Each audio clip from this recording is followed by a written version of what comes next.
Hey guys, we're here in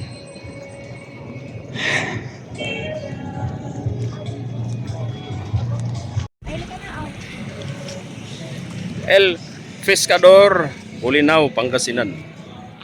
Sa dulo ng Pangasinan, pinakadulo. Ayan oh. And very fresh po ang mga seafoods dito. At sobrang mura. Masarap din magtapisaw, lalo na napakainit ngayong panahon ng April. Kami, kakain tayo doon sa may restaurant, no? Anyway, ang may-ari nitong El Pescador ay si dating Congressman Boyeng Celeste. Baluarte ito namang Celeste, magmulang mayor, konsehal, congressman. Matatagpuan nito sa dulong bahagi ng Pangasinan.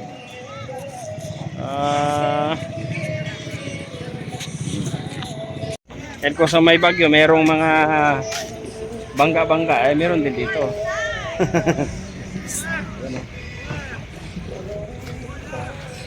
Tubig dagat yan.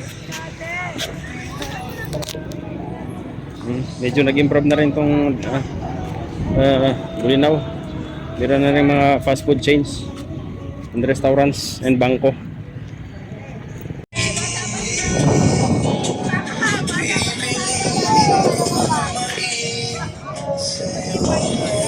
Oh, very nice sunset.